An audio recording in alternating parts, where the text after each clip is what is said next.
Ada orang yang bertanya, investasi apa sih yang bisa cepat kaya?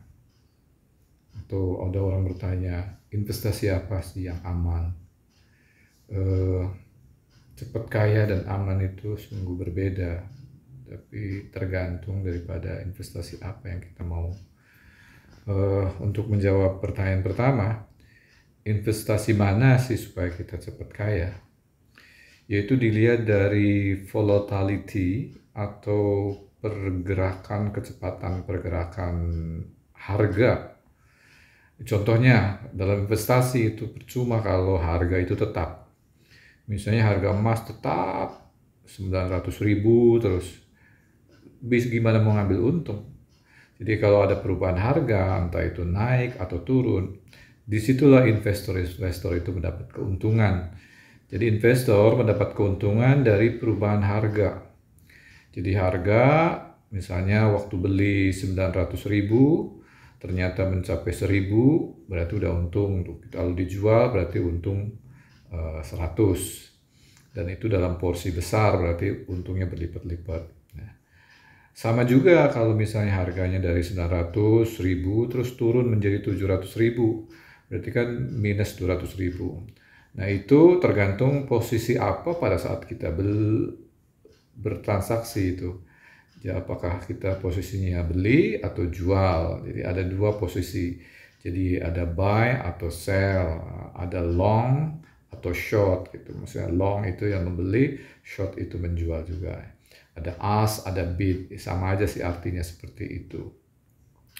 Jadi perubahan harga itu. Nah, dalam investasi ada berbagai macam perubahan harga. Ada yang memang tidak terlalu berubah pada waktu satu hari, atau tidak berubah dalam seminggu pun, atau ya berubah sedikit-sedikit sekali. Itu banyak terjadi pada trading saham ya.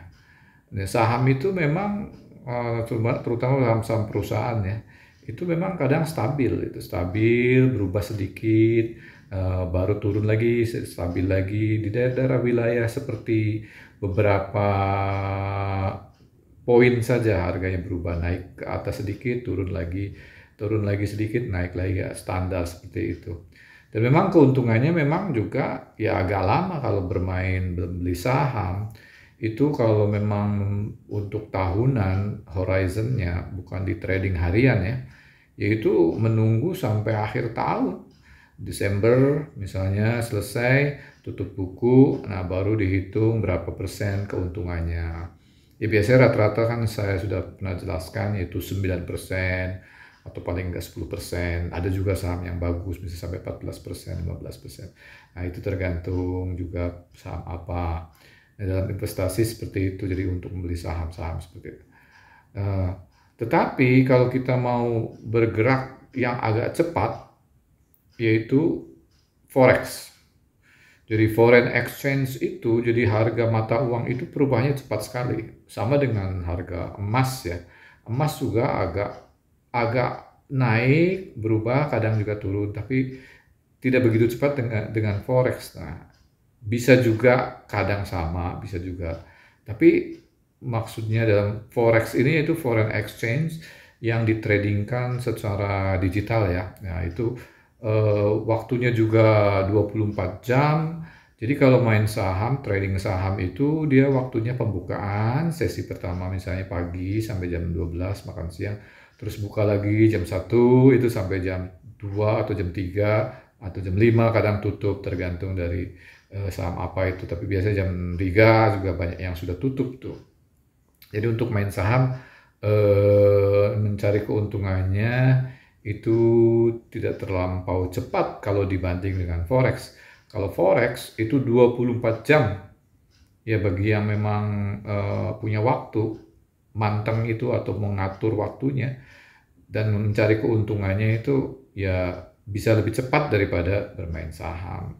Saham itu stabil keuntungannya. Jadi seperti ini. Jadi kayak misalnya kalau misalnya mau cari untungnya cepat, ya tapi ruginya juga cepat.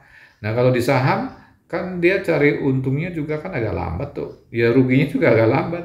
Jadi agak lebih aman kalau di saham itu Tapi ya untungnya juga lambat gitu, aman juga. Jadi kalau yang memiliki jiwa petualang dalam berinvestasi atau gambling, itu terlalu kasar ngomongnya seperti itu, tapi memang itu ada di forex.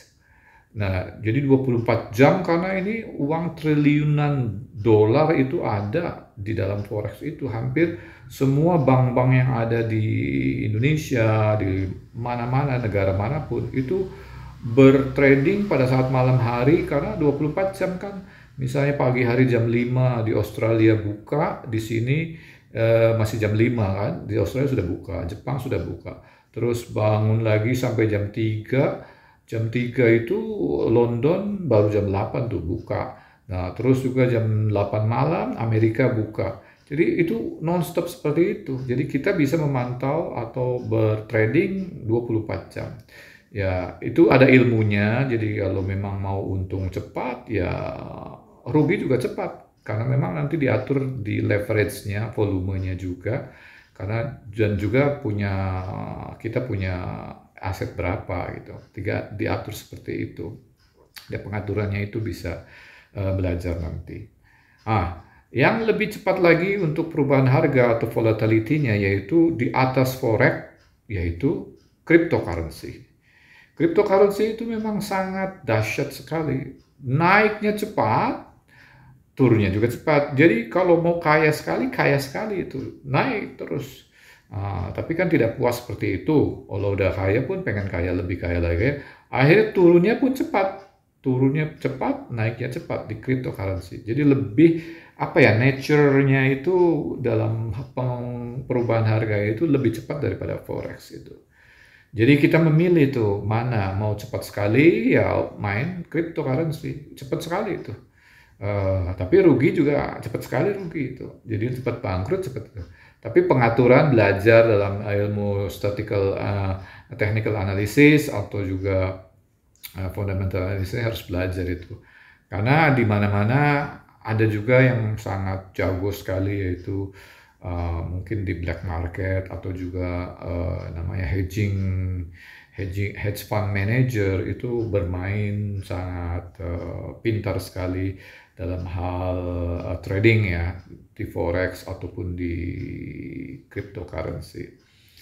Jadi tinggal pilih ya mau yang aman, lambat, ruginya juga lambat kan, jadi naiknya juga lambat.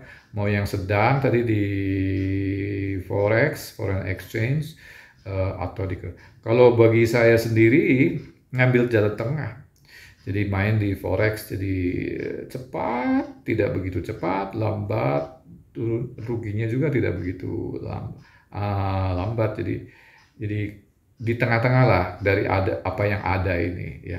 Jadi perubahan harga memang kadang cepat sekali, ada namanya disebut bearish, turun, ada juga bullish, naik terus. Dan itu kan lihat fundamental analytics, lihat situasi kondisi suatu negara yang kita tradingkan ya mata uangnya gitu. Kalau gold melawan US dollar, kita harus memantau perkembangan ekonomi di Amerika juga, apakah akan naik atau tidak, karena selalu lawan ya, dolar turun berarti emasnya naik. Ya, biasa seperti itu ditradingkan di dalam digital platform itu. Ya jangan lupa harus hati-hati dan waspada selalu dalam berinvestasi. Dan seperti saya jabarkan tadi, apabila mau cari aman, ya yang pergerakannya agak lambat, tapi juga tidak sangat banyak sekali mendapatkan tambahan keuangan ya. Tapi kalau yang mau cepat sekali ya di cryptocurrency, kalau mau di tengah-tengah ya tadi di forex itu bertrading forex. Ya tinggal pilih saja apa yang disukai. Tetapi walaupun sedikit perkembangannya dalam misalnya 10% per tahun pun, kalau uangnya banyak, ya kan 10% dari 1 juta cuma 100.000. Ya kan? Tapi kalau 10% dari 1 miliar, naik lagi. 1 triliun atau 200 miliar, beda lagi. Jadi kalau investasinya besar-besaran, bermain trading di saham, itu memang akan mengambil presentasi yang sama, tetapi nilainya lebih tinggi. Banyak ya pakar-pakar ekonomi yang sudah bertrading lama atau berinvestasi lama itu memang lebih aman di saham-saham itu karena memang apalagi reksadana ya, jadi membentuk portfolio sendiri itu lebih aman karena memang angkanya besar, nominalnya besar, asetnya besar, walaupun presentasinya cuma 10%, 9%, tetapi akan dapatkan kelebihan yang tambahan uang yang banyak sekali. Berbeda dengan individual investor atau retail seperti kita, uang modalnya juga nggak sampai miliaran, misalnya hanya 100 juta atau 50 juta atau di bawahnya. Itu harus hati-hati dalam penggunaan trading, volumenya diatur, leverage-nya juga diatur, dan memang ingin mendapatkan momen-momen yang sangat bagus, kapan bearish, kapan bullish, itu harus diperhitungkan dari sejarah-sejarah history dan dari situasi ekonomi suatu negara, mata uang yang kita tradingkan. Saya rasa cukup seperti itu. Ya, jadi tetap waspada dan berhati dalam investasi, belajar karena ya tidak akan pernah selesai untuk belajar. Apalagi dalam berinvestasi, banyak sekali produk-produk baru dan banyak sekali sistem-sistem baru yang akan menyaingi kepandaian kita dalam bertrading. Jadi kita selalu update dalam hal informasi seperti itu. Saya rasa cukup sekian. Terima kasih atas waktunya dan semoga kita memahami dunia investasi secara utuh. Sekian, sampai jumpa.